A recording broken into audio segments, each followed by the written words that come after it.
চৰকাৰী কৰ্মচাৰীসকলৰ বাবে জনা বিচাৰিছো কেইবাটাও ডাঙৰ খবৰ। অৱশেষত ডিএৰ প্ৰসংগত মুখ্যমন্ত্ৰীয়ে কৰিছে মন্তব্য। অসমৰ কৰ্মচাৰীৰ ডিএ যিটো জানুৱাৰী মাহৰ পৰা বৃদ্ধি পাব লাগিছিল, কিন্তু জানুৱাৰী মাহৰ পৰিৱৰ্তে জুন মাহৰ পৰাহে ডিএ বৃদ্ধি ঘোষণা কৰিছে। আৰু ইয়াকে লৈ সমগ্ৰ কৰ্মচাৰী সমাজ জাঙুৰ খাই উঠিছে। আৰু এই বিষয়ে বিধানসভা মজিয়াতো প্ৰশ্ন উত্থাপন হৈছিল। আৰু বিত্তমন্ত্ৰী মহোদয়ে ইতিমধ্যে জনাইছিল যে ডিএ জুন মাহৰ পৰা 60% হাৰত লাভ কৰিব, কিন্তু জানুৱাৰী মাহৰ পৰা সেই ডিএ গণনা কৰা নহ'ব। ইয়াকে লৈ কৰ্মচাৰী সংগঠনসমূহে প্ৰতিক্ৰিয়া প্ৰকাশ কৰিছে। সদৌ অসম NPS কৰ্মচাৰী সন্থাৰ ফালৰ পৰা জনাইছে যে মৰুগীয়া বানচ ডিএ কোনো উপঢৌকন বা দৰমহা বৃদ্ধি নহয়। ই দৈনন্দিন প্ৰয়োজনীয় সামগ্ৰীৰ মূল্য বৃদ্ধিৰ পৰিপ্ৰেক্ষিতত প্ৰদান কৰা এক সকাহে।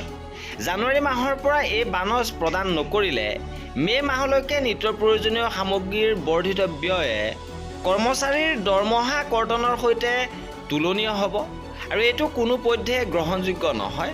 গতিকে তীব্ৰ প্ৰতিবাদৰ বাবে সকলো সাজু হওক। ইপিনে প্ৰাথমিক শিক্ষক সন্মিলনীৰ ফালৰ পৰাও এই কথা জনাইছে যে ডিএ জানুৱাৰী মাহৰ পৰাই প্ৰদান কৰিব লাগিব, অন্যথা প্ৰয়োজনত সংগ্ৰাম চলোৱা হ'ব।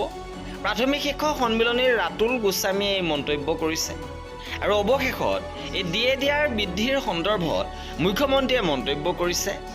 কি মন্তব্য কৰিছে সবিশেষ আপোনালোকক জনাব বিচাৰিছোঁ।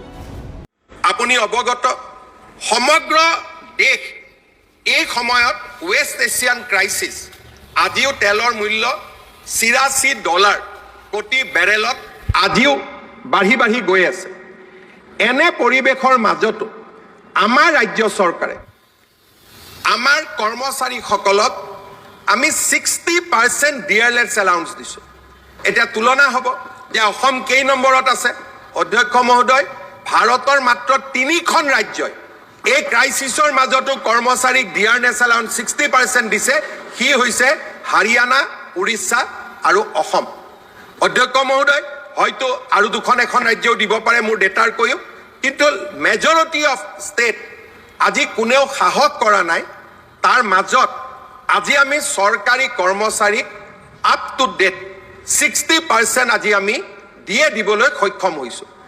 এনেকুৱা এটা অৱস্থা হৈছে অধ্যক্ষ মহোদয়, যদি 2-3 মাহ ডিএটো দেৰি হৈছে, আমাৰ কৰ্মচাৰী পৰিষদে তাতো আহি আপত্তি কৰে।